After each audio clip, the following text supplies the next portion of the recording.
you all to the very first Community Engagement Forum, which is a joint activity between Accords, our health outcomes research program on campus, and our CCTSI. We are really excited to see all of you here, and just wanted to point out that we do have other educational opportunities through Accords. Right now we have an ongoing health equity seminar series. It's been very popular. If you want to come, make sure you RSVP. And in just a couple weeks, our next upcoming seminar is actually a panel presentation on different types of disparity populations and evidence-based approaches for enhancing health equity. I really encourage you to come, sign up to come to that if you're interested. And then we also have a talk in January on stereotypes in the patient-provider encounter. And then still determining, but at some point in February, we will also have a very special talk from a visitor from the University of Texas Health Sciences Center, Maria Fernandez, on health equity and dissemination and implementation. And she'll also be doing a mini workshop on something called intervention mapping. So how do you identify what a community's needs are and then design interventions to help meet those needs? So please come, and if you've missed anything and want to go back and see, we do have all of our seminars and workshops recorded on the Accords website, which is easy to Google. All right, with that, I'm going to turn it over to Don to tell you more about our Community Engagement Forum. All right, thanks, Bethany. I'm Don Nease, and I have the honor of directing our community engagement program at CCTSI, and also lead community engagement and practice-based research on the Accords side. As Bethany said, it's really great to see everybody here. I hope folks are enjoying the food.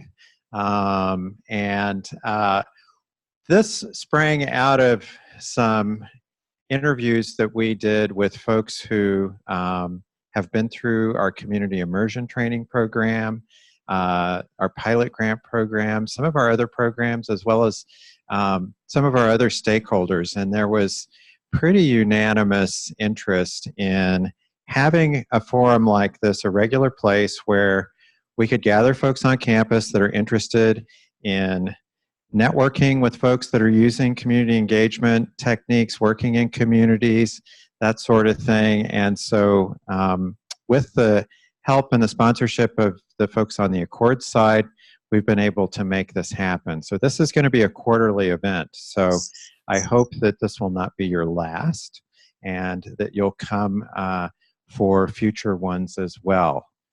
And we'll be getting information out about those. I think we've got to save the date already for the next one, which will be in January. All right, I'm going to start off here by just doing a little intro on why community engagement. Why is this work important? I think probably I'm speaking to the choir since you guys are here, but I want to give you a little perspective on why we think it's important. So I'm going to see if I can make this work. So this is a slide we use a lot. We use it both with folks at the university, and we use it with folks in the community as well, because it's really useful. So this is one I borrowed a long time ago from Jack Westfall, who used to be here on our campus. And this is the fire department out in Lyman, Colorado, so out on the Eastern Plains. And the story here is, you know, they're practicing, but we like to use this as an illustration of the fire department with all their tools. They've got their hose, they've got their equipment, they've got all of that, but they don't seem to know where the fire is, okay? And that's oftentimes an honest mistake that we make from the university side when we go into community. We take our methods, we take our fancy talk and our language, and but we need the community's help, and we need their expertise. And so in our community engagement work, we're all about trying to help people do that in an authentic way and work with communities in a way that really levels the playing field, so that the work is done in a way that's much more productive and sustainable. I don't have to also probably tell you about this, that health is really a community affair.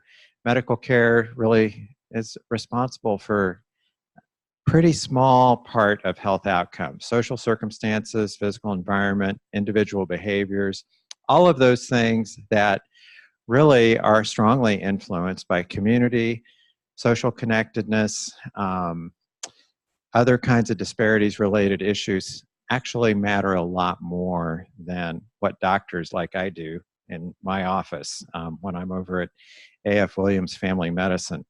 So it's important, I think, for us to think about that as we're engaging with communities, the importance of what goes on there. And this is another slide that we use a lot, which is intended to illustrate the fact that where you get engaged with community in your process of doing academic work, research, really impacts the trajectory. And I think you'll hear this as our guest speakers give their story. But the farther back you go on this, the more opportunity there is for community to influence the trajectory of the work. And by influencing the trajectory of the work, that makes it more relevant to their needs and what actually is going to work for them. So this is an important thing to keep in mind. We also talk a lot about the basic principles of community-based participatory research, or CBPR, as we usually shorten it to. These were promulgated by Dr. Barbara Israel at University of Michigan back in the late 90s, and they really summarize a lot of the aspects that we look for and we try to emulate in the work that we do in community, that we recognize community as a unique unit. Oftentimes they self-define what that is, but it usually doesn't follow political boundaries. Usually something different than that. There are strengths and resources within the community that's important to recognize, making sure that we involve partners in all phases of the research, going back as far as we can to generating the ideas, integrating knowledge and intervention for the mutual benefit of all partners. So we shouldn't be the only ones getting something out of the work. Community needs to benefit from this as well at all stages. Co-learning, empowering process that attends to social inequalities. Most of our work in community, it's cyclical.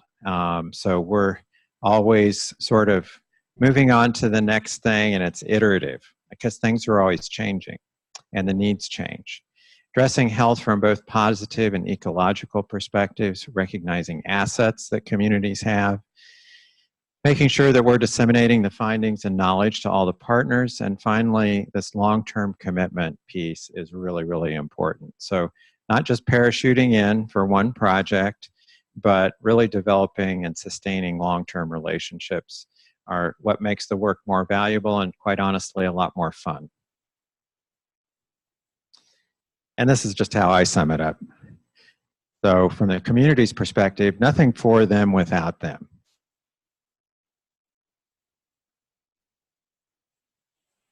So community engagement and research, we feel like, is essential to achieving the mission of translating best medical and scientific evidence into community and clinical practice to improve health.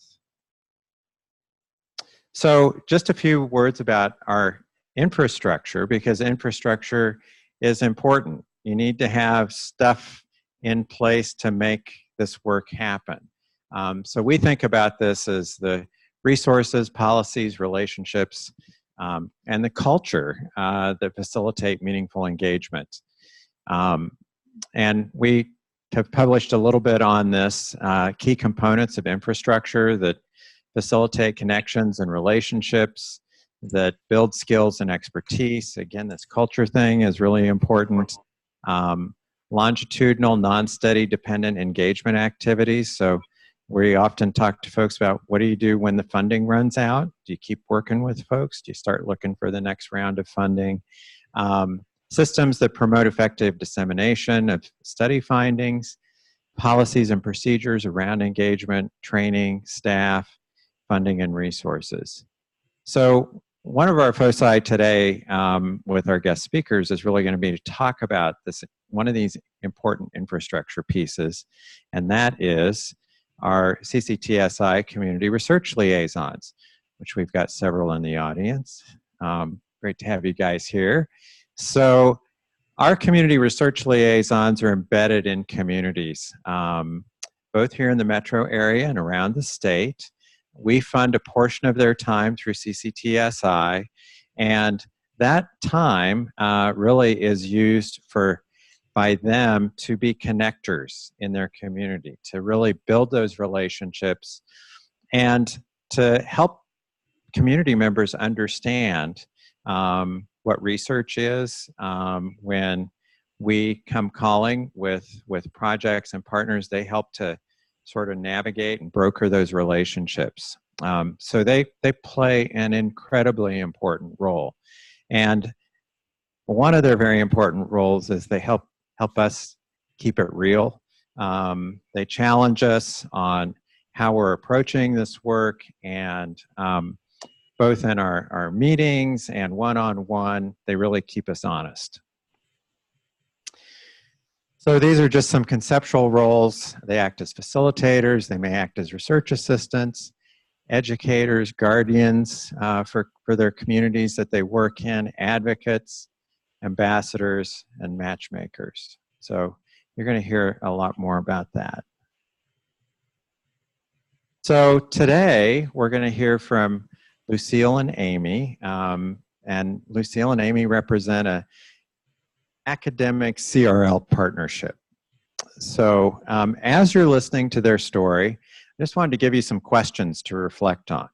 So what would it be like to be in their shoes, either on the academic or the community side? Because it's important to be able to think about each side of that. Think about for your own work, how might it benefit from this kind of engagement? What might change? What might happen to your trajectory? So think about those things as you're listening to them. And then we'll have some time for comments, questions at the end. All right, sound good? Okay, so without further ado, I'm going to introduce our guests. So Lucille Campbell is, she's currently CEO of Affinity Consulting Services. She's got a ton of experience in community engagement, project and event management, CBPR, health-related training, curriculum development. She has an honorary doctorate degree in public service from the Denver Institute of Urban Studies and a Master of Arts in Psychology and Bachelor of Science in Business Administration from Regis. She's also a graduate of the Regional Institute for Health and Environmental Leadership's Advanced Leadership Training Program and an alumni fellow of the Bonfield Stanton Foundation's Livingston Fellowship Program. Lucille was a CRL for us for nearly 10 years. She's just recently stepped out of that role. We're already missing her. And she's very, very dedicated to her community and to improving the health of folks in her community. Dr. Amy Huebschmann is here at CU on our campus. She's an associate professor of medicine, as well as serving as a primary care physician over at the Anschutz Internal Medicine Clinic. She's the lead scientist for community education and outreach for the Center for Women's Health Research and has conducted CBPR projects with Dr. Campbell, which you'll hear about, organized women's health screening services at the Center for African American Health, 9 Health Fair for the last 10 years, and has provided scientific input into social media posts, community health education sessions, all these things conducted through the Center for Women's Health Research. And as you'll hear, Amy seeks to develop, test, and broadly implement evidence-based programs to make sure that those promote healthy behaviors that get integrated into real-world settings. Last but not least, our most recent endeavor in community-aligned research is through her co-directorship of the Implementation Studies Unit in our Implementation Cancer Science Center, which we just got funded. Congratulations. And in this role, she and the larger research team, we're going to be working with community and clinic leaders through our practice-based research networks in rural Colorado. So I'm going to pass the mic to you guys and let you tell us your story. Thanks, Don. You like where you stood. Yes, We're that going to come works. over here. All right. Well, it was my great pleasure that Lucille and I were invited to talk to you all. So we have trouble telling this story, just one of us on our own. So we're going to go back and forth a little bit. We are. Yeah. So what happened was... What had happened was, yes. Thanks for getting me right on that. Yes. So what had happened was we had worked on the 2008 physical activity guidelines, Judy Regensteiner with the Center for Women's Health Research, myself, Wendy Court, and Irene Schauer on campus. And so we had done all this scholarly work to understand the benefits of physical activity and how we could explain those and how we could try to get the word out to people. The Department for Health and Human Services distilled that into great talking points and sort of public media ready materials. And we came back home and said, well, what do we do with all this? How do we get this out there? And our managing director of the Center for Women's Health Research started casting about to contacts. And I'm going to let Lucille pick up the conversation from there. Sure. So we were approached by Pat Sterner at the Center for Women's Health Research. And she had indicated that they had received some funding to do promotional materials for physical activity and that they wanted to do something targeting the African American community. Well, I thought it was very interesting, but I kind of had the side eye because what happens to communities oftentimes is that folks will go out, they'll get the grant dollars, they'll write you in and say what you're going to do, and then when they get the money, they come back and say, hey, look what we have, instead of doing that on the front end. But because, community comes first, we said, let's delve into that and take a look at doing some work together. But what I didn't want to do was simply to have the data, the 2008 physical activity data in a booklet that just had Black people on the cover. So I'm like, this is not going to work. So we really need to do something that's going to make it culturally relevant. And the more we thought about it, eventually it morphed into a project. But that was the initial thing. How do we do something? How do we reach the African American community with this very important message around physical activity in a culturally relevant way? I think I'm back on. Yeah. Oh, okay. I was just trying to make sure I didn't echo. That's perfect. That's perfect. And so kind of where I ended up coming, so Lucille and colleagues sort of said, well, come on down, Center for Women's Health Research, come talk to us. So we came to the Center for African American Health and we were talking in the conference room, I remember, and we had some ideas of materials, this and this, and Lucille had brought some mock-ups too of what she was thinking. And she's like, well, here's what I'm thinking here is, where do we talk about, you want to do physical activity guidelines promotion. Where do we talk about how it affects our hairstyles as African-American women? And if we sweat out our hair, like we're not going to do it. She's like, where is that in this booklet? And there was silence in the room because we hadn't thought about that before at all. And so Lucille kind of challenged us, well, what are the data you can bring forward for this? We're good at looking at data. So we went and looked in PubMed and looked at things and we're like, well, Lucille, there's some things about kind of the problem out there, a little, not even a lot, but there's not solutions in our academic publications. And so let me let you talk next. Yeah, so that was very interesting because one of the things, when they talked about the trajectory of a project and where you engage community, what was beautiful about working with Amy was that she brought me into something that I didn't even know existed. And I'm like, okay, this is the secret society of CBPR, okay? Because what happened, I've been involved in several CBPR projects, but this had never happened.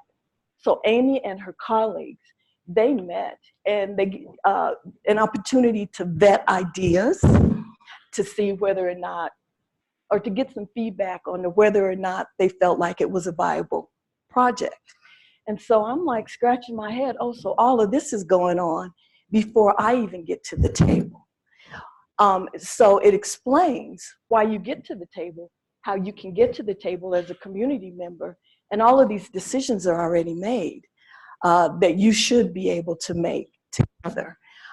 So I remember the looks on people's faces when they said, when we said we wanted to do something that talked about hairstyle maintenance, because it's an issue. Oh, I'm sorry. Thank you. Check. Oh, okay. Thank you. Because it is an issue, but because it was an issue that was unfamiliar to those we were talking to, by the time Amy and I finished presenting to her colleagues, there were looks like, you know, so it's just like, if this is truly an issue, why don't I know about it? That we did get that feedback. And so the first thing that popped up, maybe because you're not living and breathing as a Black woman every day, to understand some of those nuances. So we wanted to open that up and begin to look at, bring some of these conversations to the mainstream, because African American women have a very high rate of obesity. And so we need to look at that. And that's kind of where we began all this. I think that what I learned I think when you study physical activity behavior, you know, in many minority populations that physical activity levels are worse and sedentary rates are higher. What I hadn't seen was sort of the cultural context to that overlaid, where in part, at least, there are documented barriers to physical activity from hairstyle maintenance that we were able to present to people. Here are the data. It has been published. And we were able to then say, well, since we know it's an issue, let's understand a little more. And I really loved the concept. So, you know, when you had the slide that showed the trajectory, we were at the idea phase together and we talked it through together. So we did the lit search, we discussed the lit search, and we said, here's the idea. So our idea was there are Black women who are physically active. We know this. There's also ones who are not. Why don't we do surveys and interviews with women who are active and who are inactive? And let's understand the barriers and the facilitators for physical activity from that perspective. Let's hear more about, okay, so you're active, how are you doing it? And we used the literature. We understood we used the literature and our community context. We knew there were exercise-friendly hairstyles for African-American women. Lucille made a whole slide set of these for our poster. Like, these are the more friendly ones, these are the less friendly ones. The relaxed hair, straightened, permed, kind of Michelle Obama straight look. That's the one that's kind of more challenging because you sweat through that faster. You need to get your perm again more quickly. That's money out of your pocket if you have to go and do it again in 4 to 6 weeks instead of 8 weeks or something of that sort, right? So that's how we were at the idea phase together. That's how we sort of took it through to the project idea. And we said, who else needs to be at the table? Who are all the stakeholders? And we thought hairstylists needed to be part of this as well. We wanted to know, what are hairstylists, how are they part of this conversation? Is this something they're talking about with their clients? Is it, if they get them into a more friendly exercise hairstyle, are they not coming back for their perms as much? So they're going to lose money. They don't really actually want to do that. So it was we sort of thought, who are the stakeholders? And we made sure our community advisory board included all those stakeholders. Before we got to that, I had to say to Amy, but I don't know you, okay? So oftentimes people want to get to where we just got to, yeah. But I don't know you, Amy, okay? So how are we going to get to know each other? So we had to, what we call date. That was something we coined from Grant Jones. We have to court each other. And not all relationships lead to marriage or even lead to a deeper relationship. So there are some CBPR projects that I've worked on that I might not work with the people again, because you have to get to know people, know how they work. And really you have to have a vision that is congruent. Because I am viewed as someone that people respect in the community, I really have to be mindful about the decisions that I make and the relationships that we have, because we only have one opportunity to get it wrong, you know, and because of all of the mistrust that has a historical entrenchment in our community. So Amy and I, we had to get to know each other. She had to get to know the folks that were in the projects, the community, anybody that worked on the project. And Amy, she's just been fabulous in terms of wanting to listen and to learn. And that's the other thing, not coming in behaving as though you have the corner on the market of the expertise. Again, another Grant Jones-ism is that as community, we know some stuff, okay? So everything you might work with might be along the lines of empirical data, but there are data that we are very familiar with and we know some stuff. Absolutely. Yeah, that's 100% right.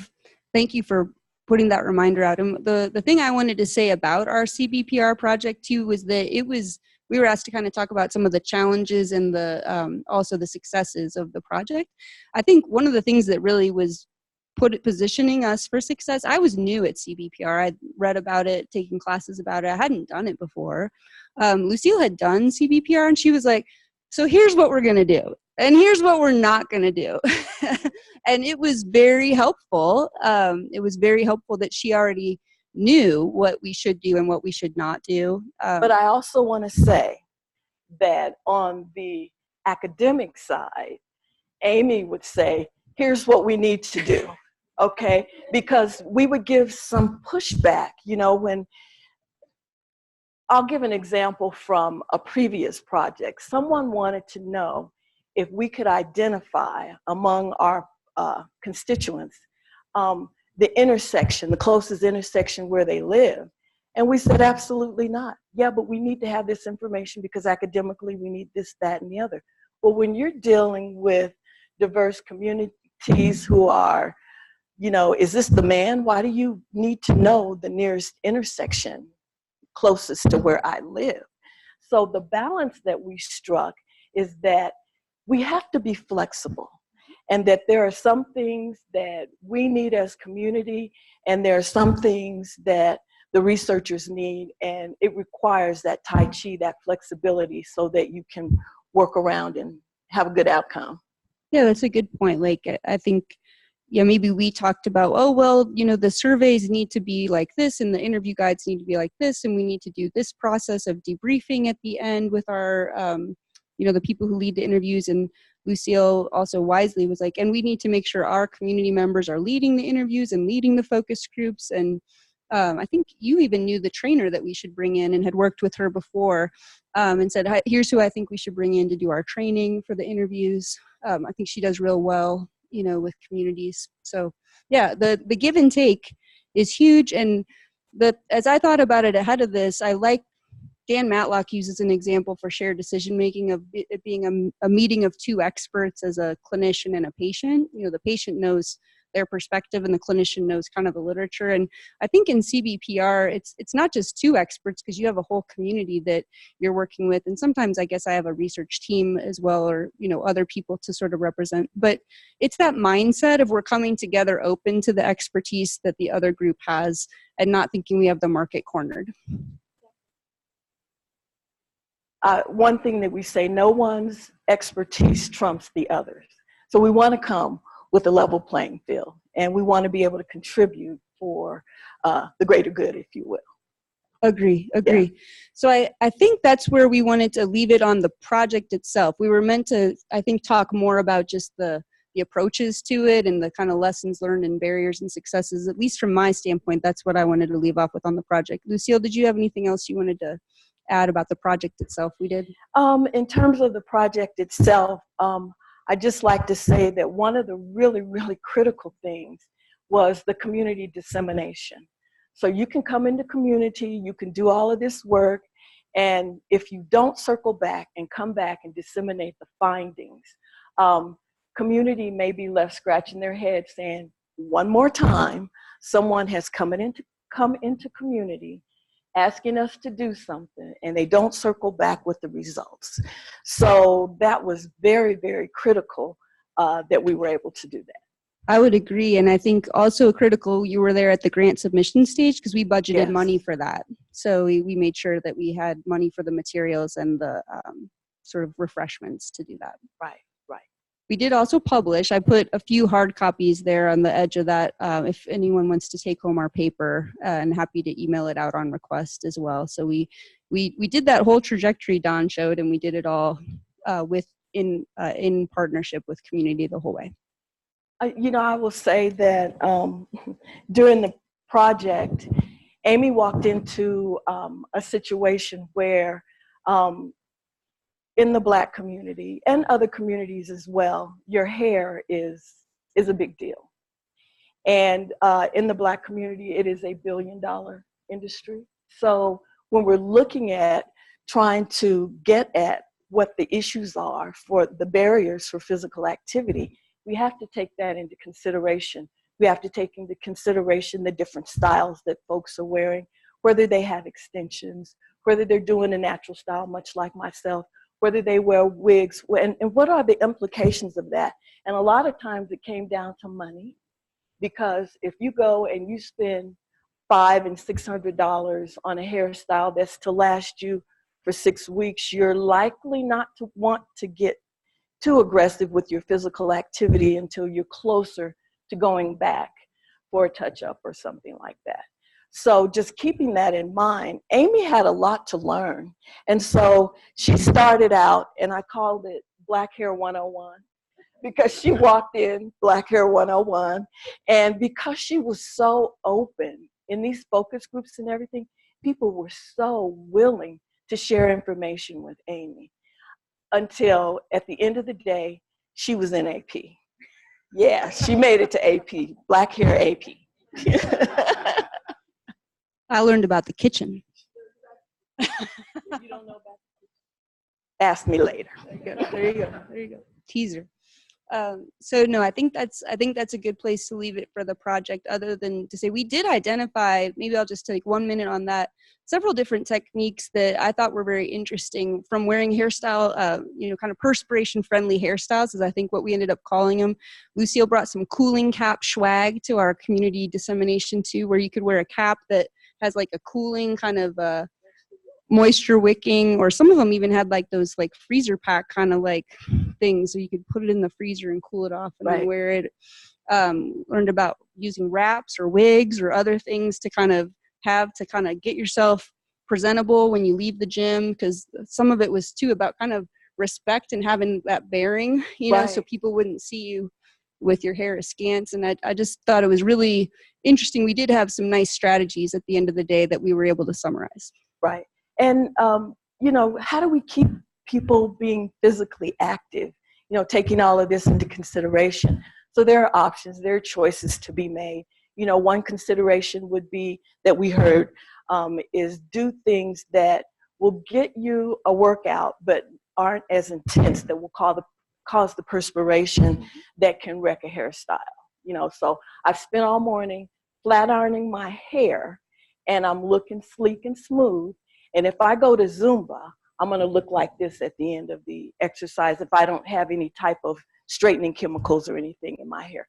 So trying to meet those needs. And what I have found that a lot of people are really enjoying walking and line dancing and partner dancing, things that you can do to get the physical activity and meet those requirements, but in a way that works with your style. Yeah. I love that. And I think it's fair to share too that, some people involved with the project changed their hairstyle. Absolutely, they did. I think from the time we did the dissemination in 2014 till now, I've seen personally more women wearing a natural hairstyle, myself included. I was the queen of hairstyles. You could see me in community and might not recognize me because one day it's red, one day it's short, one day it's long, it's all of those things. But I opted for a healthier, lifestyle, something that I can get done quickly, and it doesn't cost me a whole lot of money, you know. So just rethinking, is it my health or is it my hair? And that I don't want my hair to be the death of me. So looking at some serious strategies that would work for me to make that happen. And that was a quote in our focus group. Yes. It's yes, my hair or my health. Right. And I don't want my hair to be the death of me. Right. So, all right. I think we wanted to take a little bit of time each to talk. We were asked to talk about kind of the implications of doing community-based research, community engagement, and kind of how that's played out for us. So I'll talk for 5 minutes about that and then let Lucille go the same. So I wanted to highlight kind of 3 implications for me. One was my ongoing work with community. Another was my ongoing work with community engaged research. And then the third was just implications for my research career generally. So in terms of ongoing work with community, when I started in this project, I had really just stepped into the role of a lead scientist for community engagement and outreach for the Center for Women's Health Research, which I was sort of allowed to work with Judy and our leadership there to build what that would be. And initially we thought it should start with this engagement around getting the physical activity guidelines out. That was sort of our kickoff thing. So it really, led into this CBPR project. And then from there, Don had mentioned, what do you do after the grant cycle ends? So Lucille and the Center for Women's Health Research and the Center for African American Health was saying, well, we've got a health fair coming up, but we could use some help with our women's health screening area. Do you guys think you know anybody who could do that? Yeah, I think I know some people who could do that. So that ended up being kind of our durable activity between grants or so forth to kind of maintain engagement, was started around the health fair. And then we continued to help partner with each other too around community education projects, especially related to women's health or related to cardiovascular and diabetes, which are sort of our feature areas for the Center for Women's Health Research. So that was a key area. It allowed me to develop my ongoing community-facing activities. Second, in terms of community engaged research, we had a PhD student who approached us, Lucille and myself, because she saw our project listed on the CCTSI website as one of the pilot projects. And she said, I'm doing my dissertation around work like this. I want to understand why female triathletes who are African American are doing that as compared to a lot of African American women who aren't active. So she partnered with us in our project, was one of our interviewers, and helped with our data analysis. And then I served on her dissertation committee for her PhD. So it kind of helped me keep my hand in the research that was in this same area going forward. It also just gave me a track record to join with other colleagues doing community-based participatory research as a co-investigator. So those have been some areas that have gone forward for me from there. And then in terms of just my research career in general, so I was in the point of trying to get my K award when I met Lucille, and was able to do that, and was then left with, how do I fit in this community engaged research with all the other training I need to do on my K award and other things. So it was an interesting balance, and I sort of balanced it by doing more of a co-investigator role in CBPR and taking forward more of my understanding areas around physical activity behavior deeply and around dissemination and implementation science. And now I feel like those have positioned me to continue to do, CBPR going forward. But it was an interesting dance, just thinking about these challenges and what do I do if my thrust of my own individual sort of central line of research is not exactly the same as what I was working on with the community-based participatory research. It means you have to make some choices and find other partners, help things go on. Basically just do what you do in all relationships, is negotiate if you can't be as involved, like how to help things continue to go forward, without you. So those were my lessons learned, I would say, and implications. I will just add on to what Amy said about the health fair. So when working with the Center for Women's Health Research, and Amy coming forward to say, yes, I have a group of docs that will help support the women's health at the health fair, it had me rethink my strategy for recruiting volunteers and helped me actually to build capacity. Because what I did with the women's health, I also did with blood pressure. So there was the Denver School of Nursing who came in and did the blood pressure. There were other groups who took on other parts.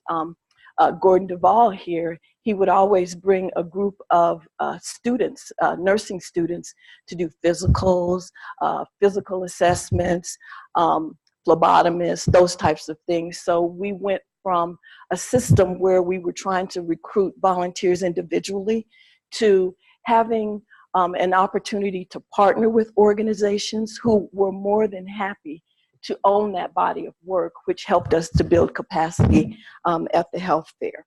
The other thing that was helpful for us is we were able to place additional resources in community. So not only did we create a brochure about physical activity, we also created a brochure that we called "If the Shoe Fits, Wear It: Walking in the Truth About African American Women and Heart Health." And we used the play on shoes as a backdrop because, you know, shoebox, all these different types of shoes, and playing that theme through to get the attention of women dealing with heart health issues and stuff. The other thing is we had opportunities, as Amy mentioned, for community members to serve as focus group facilitators for this project, not as volunteers. Because so many times folks will come in and say, oh, can you do this? And they don't want to have a fiscal note attached to it. And we decided early on that, yes, these are going to be paid positions. So we had a whole cadre of volunteers who were actually paid and trained to facilitate the focus groups. Credibility is a big deal. I talked about introducing Amy to community and building credibility because the truth is, I think people of color would love to work with people of color all the time, but in Colorado, that's not necessarily going to happen. So we like to deal with people who are like-minded and like Amy, and, you know, brought her in, and through education, we had an opportunity for community to embrace research and to say, I might want to know a little bit more about that. But we only got there because first they embraced Amy. People need to know that you care before they care about what you know. And so I think we did it right in this instance. I had mentioned earlier the community dissemination of findings. It was key. And not only were we sharing with them what happened with the project, at the end, we had what we call table talk, and we wanted them to discuss the findings and hear their thoughts about what they thought. And so when you do that, you have to be ready for anything. So there was someone there ready to rip us a new one because they felt out of everything that we could be talking about that impacted the Black community, why in the world are we talking about hair? Okay. And so I asked Amy, I said, Amy, let me take that question. And so I asked her to step aside and I took the question. And basically, it was just a reminder of why we were doing what we were doing. And the person who made the comment had not read the context of what this was all about. So they had a bone to pick, but not really because it was out of context. So it's kind of like, you know, when you're in school, you have to read the syllabus. So yeah, I need to read the syllabus. The other thing that has been really, really rewarding is the Center for Women's Health Research has an annual luncheon. And so because of the work that Amy and I had done, they had asked me to sit on a committee, the planning committee one year. And after that year, they started calling it the annual community luncheon. And I remember one of the last years that I was working with them, they brought in Mother Love. So I was able to sit on the committee and introduce someone who would be willing to come and who would be culturally relevant and just a different down-to-earth story. Mother Love is a talk show host, author, and a humorist. And she, way back in the day, had a show about forgive or forget, you know, mediating people's gripes with one another. But very well known, and she has diabetes. She lives with diabetes. And so she was able to come and share. And I think from this Center for Women's Health Research Annual Community Luncheon, what I wanted to do is have other women of color be able to come to that luncheon and learn what I had an opportunity to learn, because they're bringing in people from all around the world to talk about day-to-day health issues that impact us. And so for those reasons, it's just like, why should I just, be privy to this information, and was able to work with their leadership so that we were able to broaden that and be a bit more inclusive. And being able to have other folks who might not necessarily have access to that information to be around that and to talk to folks about what it means and what it means to them in their lives. So I think that's it for me. We could take questions if people have any. I have a few minutes for questions.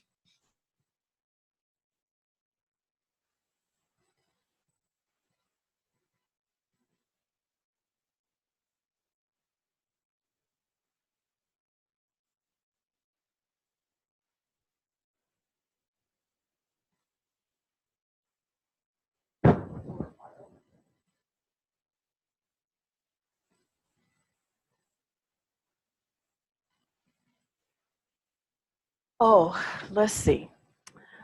So what had happened was,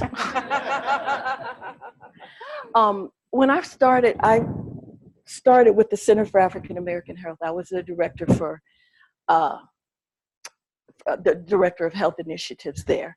And I went to a conference in Washington, D.C., and it was about this thing called community-based participatory research. And I came back and I'm like, how cool is that? Community and researchers working together.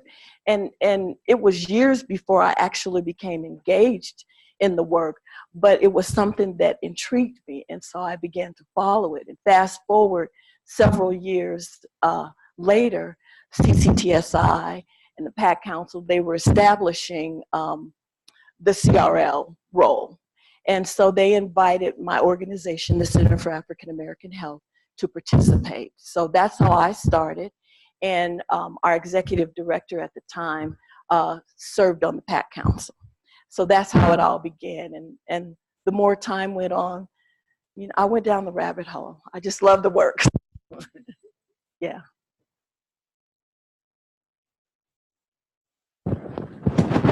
Bethany? So that's kind of how you got involved. How do you get other members of the community involved, and what's their relative commitment to ongoing relationship? How do you navigate the comings and goings? Oh, that's a very good question. So I'll reference another project that we did. It was around data collection. When I was at the center, we were already collecting data in churches to see what their parishioners, what health concerns their parishioners were dealing with. So that would help us to inform the programs to offer into community. So when we joined in with, it was Elaine Blansky, to do data blast, we took that, data collection on steroids. And so the way that we got community involved is we found a role for them. So in essence, there were research assistants that were trained. Pastors were engaged. We were saying, what would you like to hear? What question? We're going to do a survey. What questions would you like to have from your particular congregation? And they said, what? Because we're really trying to personalize it. So you build relationship and you bring people in. And I think the work speaks for itself, because when the next project comes along, they may or may not want to be involved. But in most cases, throughout the 4 projects that I was involved in, there were always people who wanted to come back. There were few of us, but some of us who were deeply interested in that. And I would say Dr. Gordon Duvall is one of those. As he volunteered along the way, he was always saying, ooh, how could we study this or write a paper about this? Or we also had students come in to do work with us and to work alongside community. So there were ways that community was engaged so they could help kind of like lead or guide others through what it means to work in community. So sometimes they come back. It's just cyclical because people have a lot of stuff going on, but we've always been able to garner some sort of interest. Some people remain constant, and then others just cycle through. Maybe, Lucille, you might speak to as well how you had kept faith-based liaisons with the Center for African American Health to kind of help keep, kind of like the research liaisons come from the CCTSI around, like that was an effort the Center for African American Health has done to keep connections that could be leveraged for research as well as other purposes. Right. We had a group that was called Faith and Health Ministries. So there were about 80 churches throughout the metro area that identified a person who would work with the Center for African American Health, so they could come together and look for active and healthy ways to benefit the congregations. And so we were able to utilize them in a number of ways, and they were actually some of the folks that we engaged when we went out to do the research, and some of the folks that were trained as research assistants who never thought that they would ever be in that type of role. That's part of why I remembered it. And we did present to them too on our findings, as well as our big community-wide demonstration that we did. We had one just for the liaisons.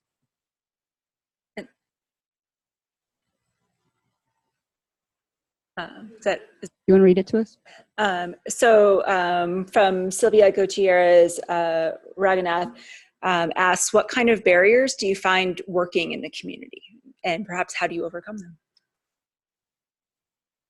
I'm anticipating that's for me. I think I've spoken to some of them as we went. Some of it's how do you keep, I think the one academics talk about a lot is how do you keep engaged with communities when it's not fitting your grant cycle? You know, an idea comes out, a proposal comes out, you'd like to work with a community around us, but I don't have that relationship. No grants pay for me to have my relationship. But wait, the CCTSI's community engagements do allow some ways to get that going, and ours was funded by that mechanism to pay for everyone to do this role, you know, in the research. So the way I overcame that was we had a reason to come together in the first place, and then we had found the sort of question to answer, and were able to get it funded. I would say one other thing, a barrier that I created for Amy. Oh, that's right. I had to get vetted. That I worked with is the timeline. Because when you come to the table with the timeline, there's this list of things that you're just going to tick off the list. And when you hit that about building relationship with community, that's not anything that you can just tick off a list. It takes time. So we've blown a timeline or two. But at the end of the day, it was worth it. Great.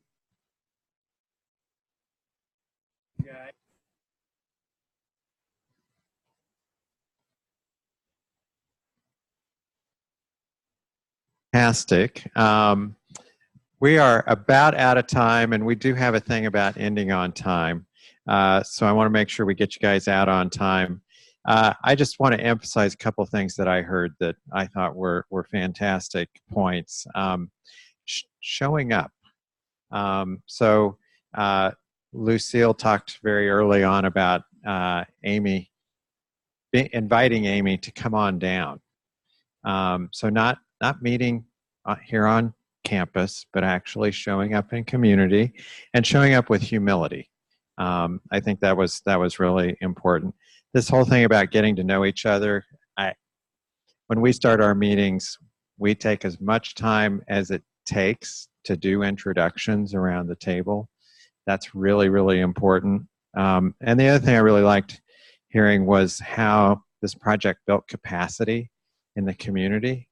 So folks in the community learned how to run focus groups. They became part of the infrastructure to build capacity for doing future work in the community. So that was great. Thank you. I just want to point out we have some other community research liaisons in the audience. So I'm gonna call you guys out. May Tran. So May works with our Asian and refugee communities. Lorenzo Ramirez. Lorenzo works with our Latino, Latinx, depending on what the right word is with the communities, and also with our LGBTQ communities. And then we have Gordon Duvall, who was mentioned several times in the presentation. Gordon works with our 2040 Partners for Health neighborhoods as well. And then we also have another PAC Council member in the audience, Tawana Harmel, who's one of our PAC Council members. Our PAC Council serves as our governance structure for our work. So it's great to have representation here. So like I said, we're going to do this quarterly. I hope this has been a valuable use of your time. I hope you got something out of it. Please let us know with your evaluations. We really want to know if this was valuable, how we can improve it, what topics you're interested in. Please give us your feedback, and thanks for coming. And thanks for those folks that showed up on Zoom as well.